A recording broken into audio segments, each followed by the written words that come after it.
I've always had a talent for spinning stories, but it started harmlessly as a way to cope with the dullness of everyday life. A small lie here, an embellished truth there. But then I crossed a line. It was during college when I met a group of people who were everything I wished to be: intellectuals, artists, visionaries. My real life seemed so unremarkable compared to theirs, and so I created a new one. I became a renowned pianist, a lover of classical literature, someone who had traveled the world.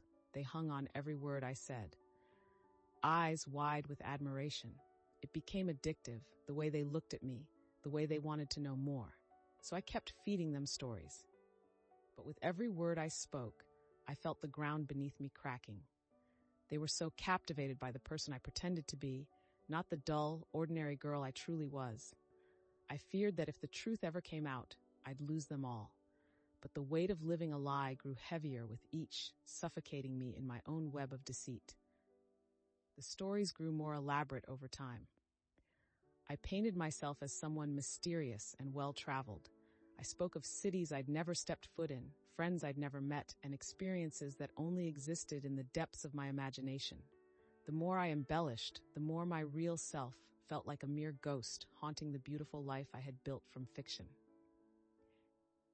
But it wasn't enough to simply tell stories. I started crafting evidence, photographs edited to look like they were taken in exotic places, handwritten letters supposedly from foreign friends. The intoxicating. My fabricated life felt more real to me than the dullness of my actual existence. Yet I couldn't shake the fear that it would all come crashing down if someone dared to look too closely. I had perfected my craft, my tales so seamlessly that even I started to believe them. I became addicted to the feeling of being admired, of being the person I always wanted to be. But my deception was not without consequence. Friendships were built on lies, and the thought of anyone discovering the truth kept me awake at night. One evening, during a casual conversation over coffee, my closest friend, Mia, asked me about my supposed time in Paris. The question was innocent, but the way her eyes lingered on me felt like she was searching for a crack in my story. I laughed it off, offering more vivid details of Parisian cafes and art galleries. But the way she watched me, the slight frown on her face, sent a chill down my spine. It wasn't just Mia. I began noticing subtle interacted with me. Small, suspicious glances, hesitant smiles, and an increasing number of probing questions. But instead of coming clean, I doubled down on my lies. I expanded the stories, embellished them with such detail that even I began to forget what was real and what was not. The more I built this fantasy world, the more isolated I became. The friendships I had so desperately tried to forge started to feel like burdens, their admiration becoming more of a curse than a gift. I started avoiding them, sinking further into my own illusion, pretending everything was fine when it was far from it. The turning point came during a group trip. We had decided to spend a weekend by the coast, an opportunity to bond and relax. But the setting that should have been idyllic only amplified my anxiety. Everyone was so genuine, so comfortable in their own skin, while I was struggling to keep my stories straight. One evening, by the bonfire, someone casually mentioned how they'd love to visit Venice, another place I had claimed to have been.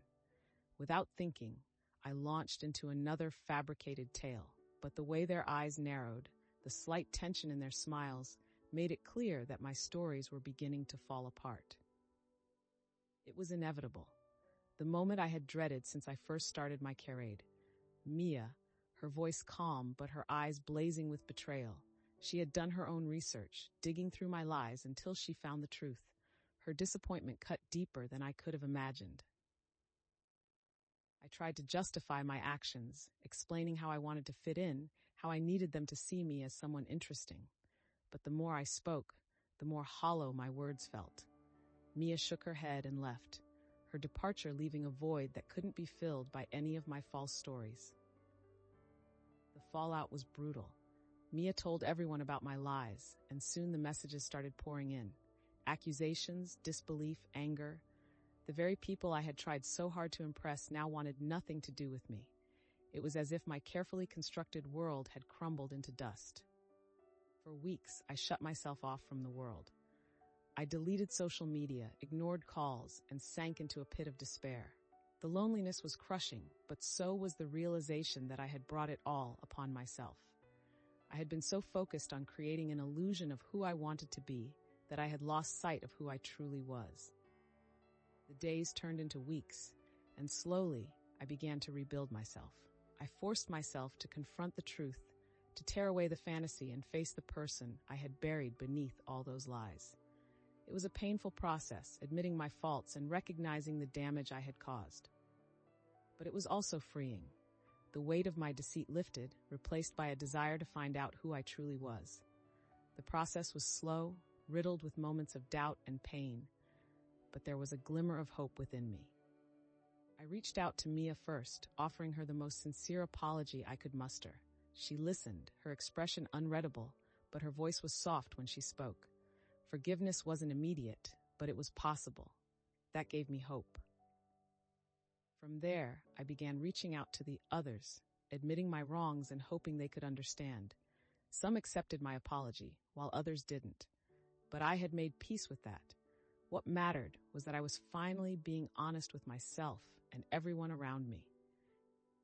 I'm still a work in progress, learning to live authentically, embracing the flaws and quirks that make me who I am.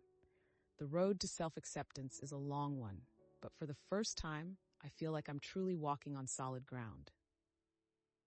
The admiration I had once craved feels hollow now. All I want is to be true to myself, to find happiness in who I am rather than the person I pretended to be.